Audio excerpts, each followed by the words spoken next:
Bonjour les filles, nous espérons que vous allez bien par la grâce de Dieu. Alors comme on vous l'a annoncé il y a de cela quelques temps, nous avons lancé le mini-podcast de la plateforme Dévotion Confidence. Un podcast sur la restauration divine des femmes, mais aussi sur leur développement personnel. Aujourd'hui, je ne suis pas seule, je suis avec ma sœur Gloria GGT. Coucou. Et on accueille pour vous une personnalité remarquable avec qui on a eu le temps de discuter. Vous l'entendez déjà rigoler, mais ça sera juste après ça. Alors, comme on vous l'a dit, mesdames, aujourd'hui, on accueille pour vous une personnalité qu'on adore. On a eu le temps de parler avec elle, on a eu le temps de la découvrir, de faire connaissance avec elle. Et le thème d'aujourd'hui, avant de la présenter, sera « Femme, tu as du potentiel, focus, confiance en soi ». On accueille pour vous Céline. Hello les filles. Coucou. Merci beaucoup pour votre accueil, vraiment de qualité du début jusqu'à la fin. Oh, c'est normal. Et j'ai trop hâte de partager ce moment-là avec vous. Du coup, c'est un peu Nous une première aussi d'organiser et d'enregistrer un podcast en live comme ça. Donc, trop hâte de faire cette aventure avec vous. Nous aussi, on est vraiment très contentes. Tu es la première, du coup, qui passe sur... Oui, j'ai vu, émission numéro 1. Oui, là, c'est un niveau. Tu es la première. Ouais. Et on croit que Dieu va nous faire du bien aujourd'hui à travers toi, que Dieu va bénir beaucoup de femmes aussi à travers toi. J'espère. Donc, moi, j'aimerais, avant qu'on commence, que tu puisses un peu te présenter pour les personnes qui ne te connaissent pas, que tu puisses aussi nous parler de ton expertise, te présenter aussi en tant qu'experte pour que les personnes comprennent pourquoi en quoi plutôt tu es légitime pour le thème d'aujourd'hui. D'accord. Donc moi, du coup, on me connaît sur les réseaux sociaux sous le nom de Céline Zcash Coaching. Et du coup, donc, je suis coach business. Je fais ça depuis bientôt 4 ans maintenant. Et j'accompagne, donc moi, particulièrement les femmes. Du coup, c'est pour ça que quand vous m'avez présenté le projet, je me suis dit, ça colle à fond. Et donc, j'accompagne les femmes qui ont une entreprise, la plupart du temps dans le service, à vraiment les accompagner à communiquer de manière... authentique, mais vraiment en partant d'elles, en partant de leur histoire, pour vraiment baser cette autorité non plus juste autour de l'expertise comme 90% des gens, mais vraiment autour de leur personnalité, parce que moi j'ai une petite particularité dans ce que je fais, c'est que j'attire mes clients grâce au marketing d'attraction. Donc c'est-à-dire que les gens qui me choisissent sont vraiment des personnes qui matchent à fond avec mon histoire, ma personnalité, au-delà de juste mon expertise qui est déjà massivement représentée sur le marché. Et donc, du coup, j'aide les femmes à ça, en fait, à communiquer de manière authentique, à pouvoir faire des offres qui remplissent le cœur de leur audience, parce qu'en fait, elles vont se dire « Waouh, au-delà de la problématique, j'ai trop envie de baigner dans son univers. » Et puis, à vendre, parce que c'est vraiment un sujet qui est problématique quand même aujourd'hui. Bien sûr. Et encore plus, j'ai envie de dire, pour nous, les femmes chrétiennes, parce qu'il y a tout ce truc-là de « J'ai pas envie de prendre l'argent des gens, ma relation avec l'argent, elle est un peu compliquée. » Donc, du coup, je viens vraiment leur montrer qu'en fait, il y a des manières de vendre qui peuvent être simples, qui peuvent être authentiques et qui ne sont pas du tout dans le forcing. Ça existe de vendre simplement. Moi, aujourd'hui, je ne fais pas de prospection, je ne fais pas de pub, je n'envoie pas de messages en DM aux gens pour dire « achète mon offre ». Je ne boucle pas des appels découvertes avec des gens. Je déteste ça parce que je n'aime pas qu'on me vende comme ça, donc je n'aime pas le faire avec les autres. Et donc, du coup, j'ai un peu développé tout un écosystème depuis 4 ans où les gens, grâce à ma création de contenu, donc me découvrent. Ensuite, grâce à ma communication en story, découvrent mes offres, la manière de travailler avec moi.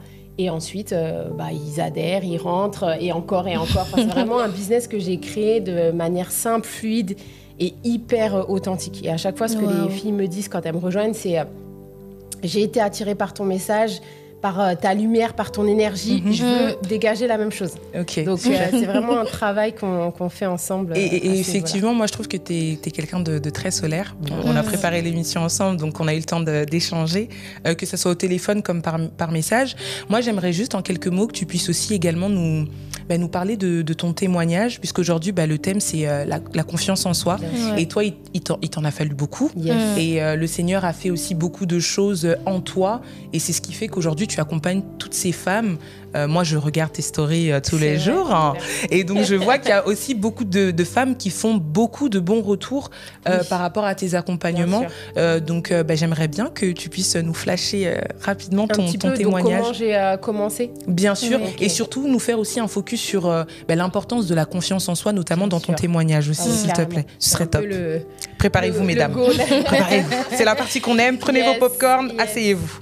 Donc, en fait, moi, du coup, à la base, l'entrepreneuriat, c'est pas pas du tout un choix de vie. Enfin, je me suis jamais dit, moi plus tard, je serai chef d'entreprise, machin. Pas du tout. C'est pas mon rêve. Moi, à la base, j'ai fait un master en achats internationaux. J'étais acheteuse. Mon goal, c'était d'être responsable achat dans une multinationale. Et puis voilà, quoi. Et en fait, quand je suis devenue maman, d'abord, je me suis mariée. On a fait notre petite vie avec mon mari, etc. Et quand je suis devenue maman, en fait, quand j'ai eu ma première fille, j'ai eu un petit réveil, en fait, en me disant, mais t'es sûre que t'es à ta place? T'es sûre que t'es au bon endroit? Et en fait, j'avais ce truc-là de me dire, je suis là, je gagne mon argent, j'ai une belle carrière qui se dessine devant moi, mais je suis pas complètement à 100% épanouie. Mais j'ai pas osé me lancer parce que j'avais peur du regard des autres. J'avais peur parce que c'était un monde que je connaissais pas du tout. J'avais peur de pas savoir comment gagner de l'argent, faut dire ce qui est. Et puis j'avais une bonne situation, je veux dire, j'étais cadre, quitter un salaire confortable avec une bonne situation pour se lancer dans une aventure où tu sais pas où ça va te mener. C'est compliqué. C'est se jeter dans le vide, en fait. Voilà, c'est ça. Et donc, du coup, j'ai eu ma deuxième fille. Et en fait, j'ai la particularité, parce que je suis quand même fière de ça, d'avoir pu accoucher 2 fois sans péridurale, mes filles. Et d'ailleurs, gloire c'est à Dieu. livre. Ouais, franchement, Dieu merci, parce que c'est Dieu qui m'a accompagnée dans cette processus-là. J'avais lu un livre accouchement naturel, je me rappelle plus exactement comment il s'appelle, mais je l'ai lu pour les 2 accouchements et ça explique vraiment comment Dieu te prépare à accoucher sans péridurale. Et franchement, j'ai eu des accouchements mais bénis de fou, courts. Gloire à Dieu. Presque sans douleur. Enfin, je sais pas si on croira, mais vraiment, genre... Même moi, je suis choquée. Franchement, mais je pense que c'est une préparation, en fait, que j'avais fait déjà avec Dieu, une préparation que j'ai fait avec les sages-femmes pour ça. Et donc, en fait, ça m'a donné une confiance de fou, en mode, j'ai accouché 1 fois sans péridurale, j'ai accouché 2 fois sans péridurale, qu'est-ce que je ne peux pas faire? Et donc, en fait... à travers ça, je me suis dit, pour ma deuxième fille, je me suis dit, il faut absolument que tu te lances, il faut absolument que tu fasses quelque chose, il y a quelque chose qui t'appelle, quoi. Je sais pas quoi, mais en tout cas, il y a quelque chose qui t'appelle. Et donc, je me suis lancée, mais en gros, j'ai été sur YouTube en mode, qu'est-ce que je peux faire comme métier en travaillant de la maison? Donc, j'ai eu une ribambelle de métiers que je pouvais faire. Et comme je ne savais pas quoi créer, au départ, je me suis dit, je vais revendre les formations des gens et gagner quelques commissions. Donc, j'étais partie sur de l'affiliation. Sauf que je l'ai fait pendant 1 ou 2 mois et je me suis dit, mais attends, mais à quelle heure je revends des trucs que je n'ai pas créés pour récolter des miettes alors qu'à la base, j'ai une bonne situation. J'ai pas... En fait, je veux me lancer, mais je ne veux pas me lancer pour des miettes. Je veux me lancer pour des vraies choses, en fait. Et donc, du coup... Après, directement, je me suis dit, écoute, de toute façon, tu maîtrises pas cet univers, tu connais rien, t'as personne autour de toi. Instagram, t'es en mode abonné fantôme, tu regardes les comptes de tout le monde, mais tu sais pas publier. Il faut que t'apprennes une stratégie, quoi. Donc, du coup, j'ai mis 3 000 € sur la table, j'ai pris une coach, m'a accompagnée, je crois, pendant 3 ou 6 mois, je me rappelle plus, à développer mon business, donc à développer ma présence en ligne, ma communication. À développer du coup mes premières offres de coaching parce qu'au départ c'est cool, t'as trop envie d'aider tout le monde, mais comment tu te vends, qu'est-ce que tu vends, et donc du coup elle m'a aidée et en fait j'ai lancé mes premières offres, j'ai eu mes premières clientes. Au début, c'était pas les meilleures clientes parce que du coup, je vendais un peu en mode j'ai pas confiance en moi. Donc, je prenais un petit peu toutes les personnes qui avaient de l'argent pour me payer, clairement, au départ. Et c'était pas forcément des super bonnes expériences parce que c'était des personnes avec qui j'arrivais pas à mettre des limites, qui n'avaient pas vraiment de résultats, qui avaient investi dans la peur, donc qui étaient sur mon dos tout le temps en mode trouve-moi une solution. Alors que le coaching, c'est pas ça, c'est 50-50. Ouais. Donc, du coup, voilà. Et après, de ces expériences-là, en fait, j'ai nourri cette foi en la possibilité de réussir, cette confiance en la possibilité de réussir. Et ce que j'ai retenu, et je pensais à ça tout à l'heure dans le train, je me suis dit, mais en fait, ma confiance, elle n'est pas juste à travers lire des livres, prier et faire des affirmations, etc. C'est vraiment par le passage à l'action. Et parce que, en fait, Dieu, c'est aussi un Dieu d'expérimentation. Tu ne peux pas savoir comment Dieu répond à tes prières si tu ne testes pas les choses. C'est vrai. Amen. Et je pense que le meilleur moyen, en tout cas pour moi, que j'ai trouvé de pouvoir avoir cette conviction que Dieu, il est là à mes côtés tout le temps, dans tout ce que je fais, c'est-à-dire que j'ai vraiment cette conviction qui m'amène chaque client par mois dans mon entreprise. Dès que je demande même plus en fait. Maintenant, je remercie déjà de ce qui arrive. Parce qu'avant, j'étais dans cette stratégie de je vais demander tant de clients parce que demande et tu recevras. Mais en réalité, quand tu demandes aussi, tu actives un petit peu une part de doute dans ta tête, te dire si jamais ça se passe pas comme je voulais. Exactement. Et donc du coup, tu commences à faire entrer le doute et la possibilité que ça se passe pas. Et en réalité, tu n'es plus dans cette énergie d'abondance, de croyance, de puissance. Et donc, du coup, j'ai vraiment opté pour ce truc de... En fait, je passe à l'action et Dieu me montrera comment je dois faire dans cette situation-là. Et moi, ce que j'aime beaucoup, en fait, dans dans ton témoignage, c'est que tu n'hésites pas à dire que j'avais pas confiance en moi, j'avais pas confiance en moi, j'avais pas confiance en moi.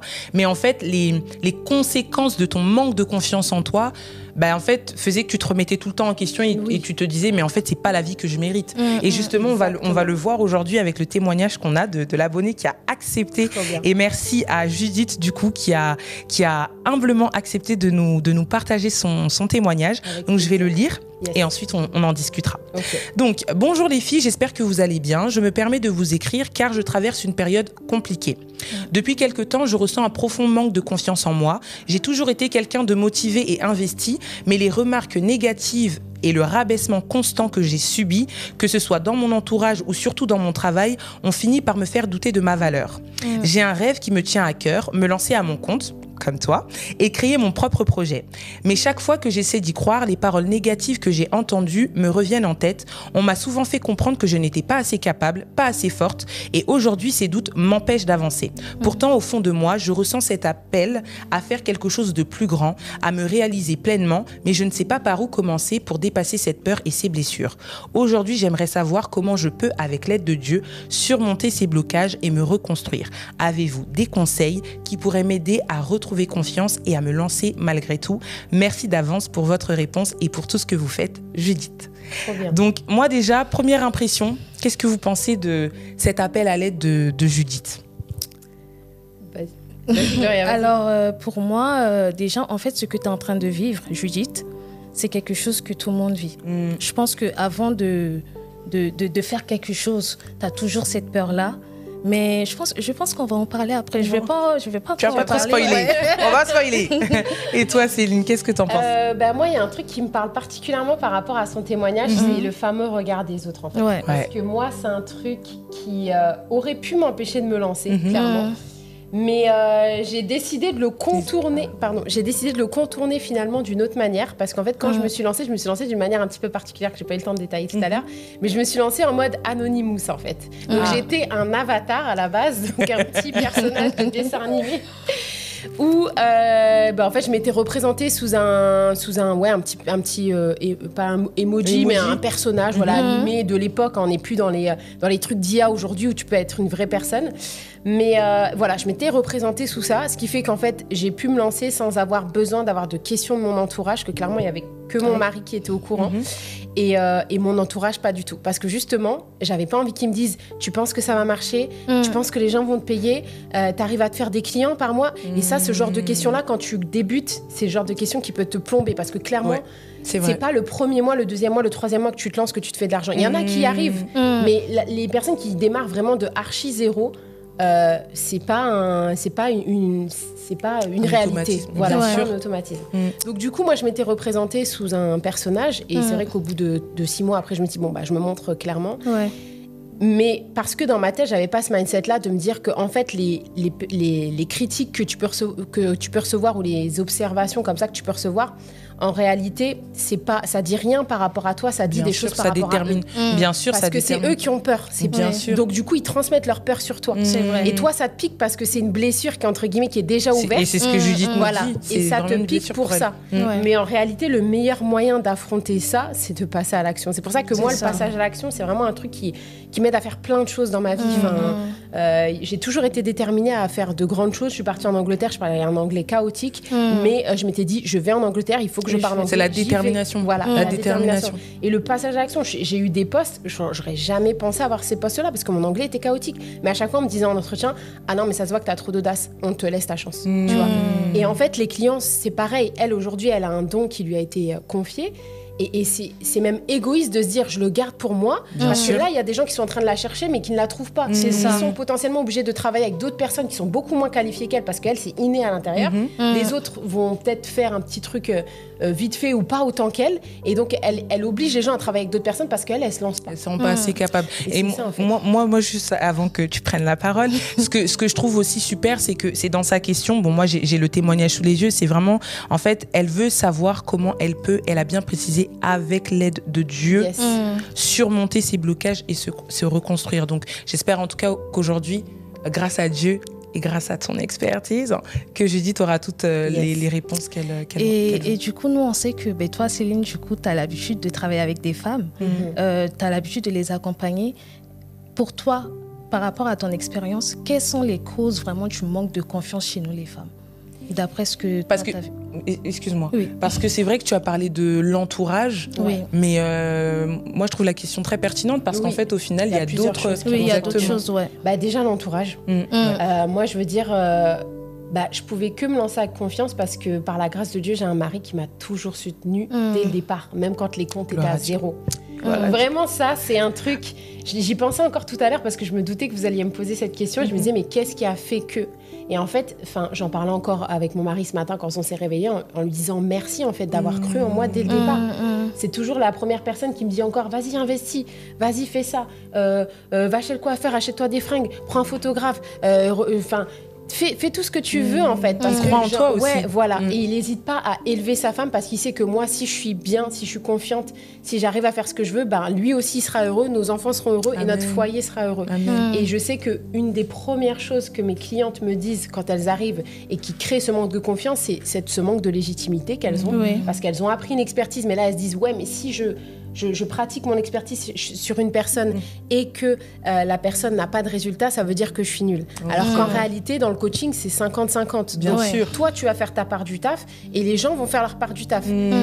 Et s'il n'y a pas de résultat, ça ne veut rien dire sur toi. C'est peut-être que la personne n'a pas fait tout le taf non plus. Après, on ne sait pas comment se passent les relations dans le coaching, mais ça va dans les deux sens. Mais vraiment, l'entourage, déjà, c'est un truc important parce que j'ai beaucoup de clientes qui ont des maris qui, clairement, ne les soutient pas. Bien sûr. Parce que l'argent qu'il faut dépenser dans les coachings, tu comprends, c'est un peu chaud parce qu'on avait prévu de partir en vacances. Foyer, les courses, voilà, il y a d'autres choses à gérer. Et en fait, ça vient sur un autre sujet, la relation à l'argent aussi.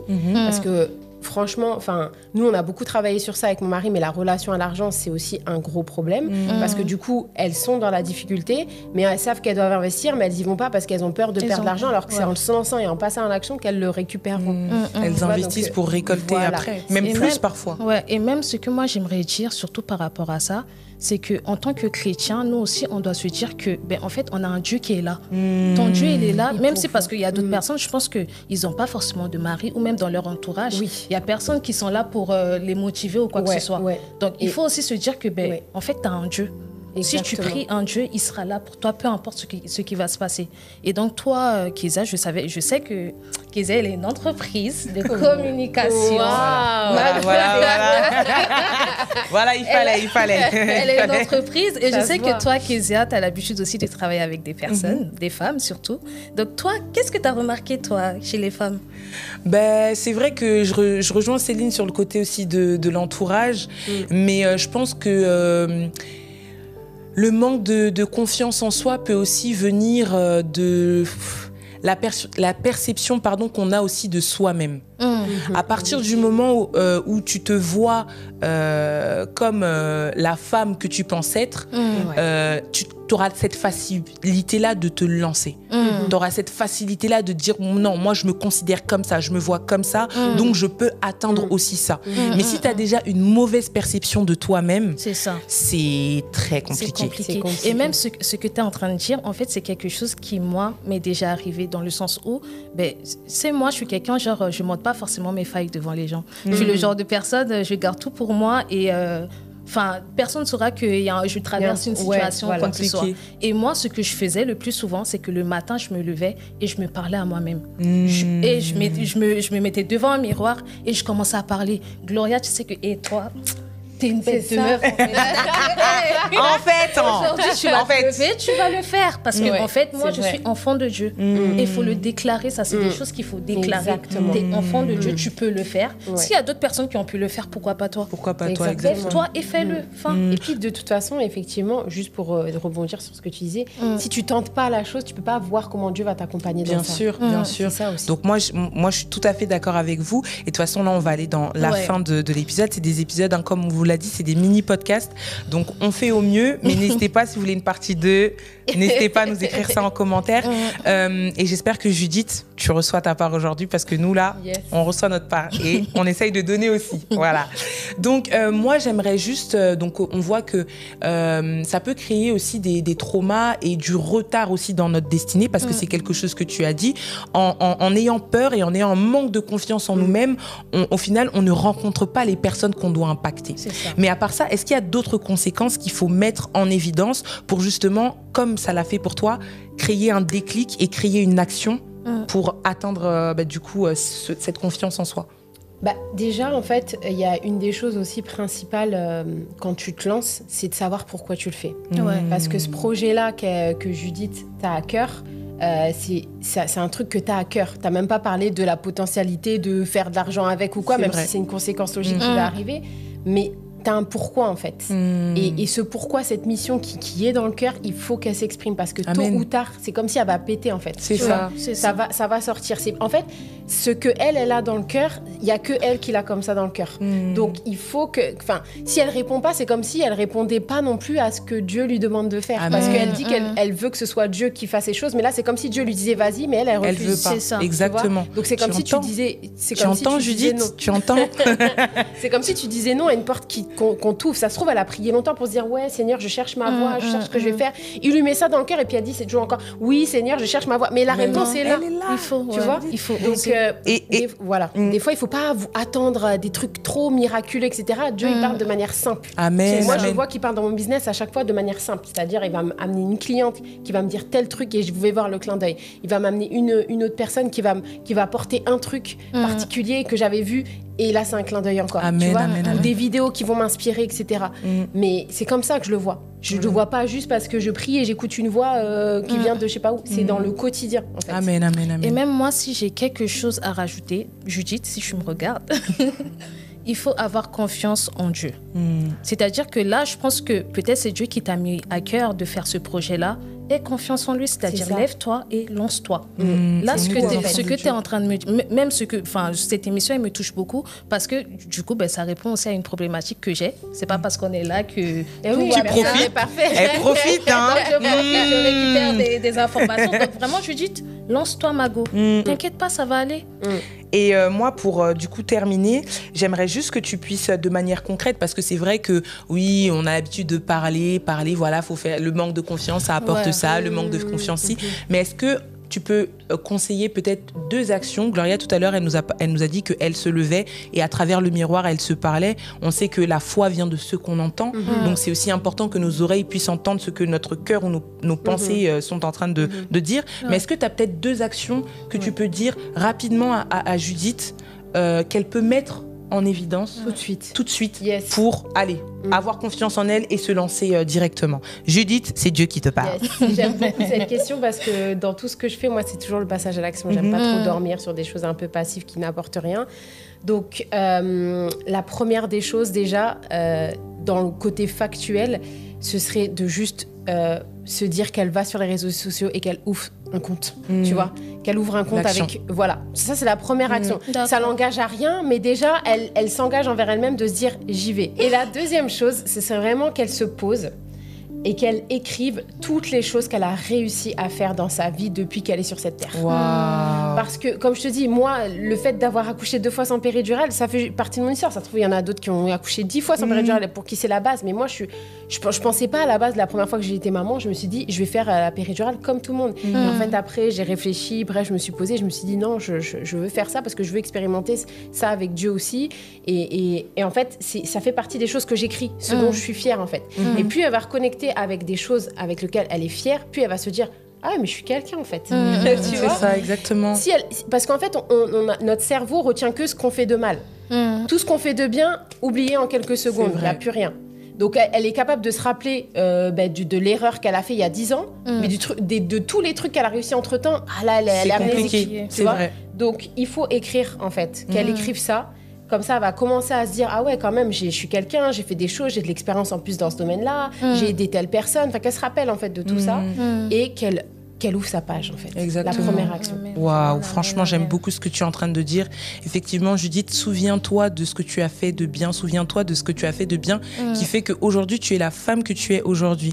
Moi, j'aimerais juste que tu puisses regarder la caméra qui est juste là et que tu puisses parler à une femme aujourd'hui qui te... Je vais juste approcher le micro pour toi et que tu puisses parler à une femme qui a un gros manque de confiance en elle et qui aujourd'hui, en quelques secondes, a besoin d'entendre Céline ou Dieu, à travers Céline, lui souffler quelque chose. Ok, donc je vais parler comme ça me vient là.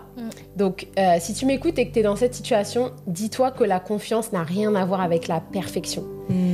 Parce que moi, à la base, aujourd'hui, je suis là dans un podcast et tout, mais si je reviens dans la genèse de qui j'étais quand même le genre de personne qui en master faire un exposé devant 20 personnes que je côtoyais tous les jours. C'était impossible pour moi. Genre je tremblais, j'étais clairement en PLS en fait. Et aujourd'hui, je parle à des milliers de personnes chaque jour en faisant des vidéos, en sachant même pas trop ce que ça va donner parce que clairement, tu peux jamais savoir comment tu maîtrises les choses. Mais vraiment, la confiance en soi vient pas de la perfection, vient du passage à l'action. Donc, plus tu vas te lancer dans quelque chose et que tu vas dire « Ok, j'ai cette idée et je fais une action par rapport à ça », plus ta confiance en toi va se bâtir petit à petit. En fait, on n'a pas confiance en soi du jour au lendemain. C'est un effet cumulé de plusieurs actions qui vont te permettre de devenir cette personne qui se tient droite, qui a confiance, qui ose parler, qui ose porter son message. Waouh, franchement, merci beaucoup. Merci pour ton intervention. J'espère, Judith, j'espère les filles, que vous avez été bénies. Nous, en tout cas, on a été bénies, on a reçu. Et franchement, même moi, ça me... Ouh là là, mon cahier de notes de projet, là, quand je vais rentrer, je vais beaucoup écrire dessus. En tout cas, merci beaucoup, Céline, encore d'avoir accepté cette invitation. Merci à vous qui nous avez écoutés aujourd'hui. Nous espérons que cet épisode vous a inspiré, qui vous a donné des pistes pour votre développement personnel. N'oubliez pas que vous n'êtes pas seul dans la situation que vous traversez, que le Seigneur est avec vous et que chaque jour est une occasion de grandir et de vous épanouir. On se dit à très bientôt pour une nouvelle restauration en Christ. Ciao. Merci.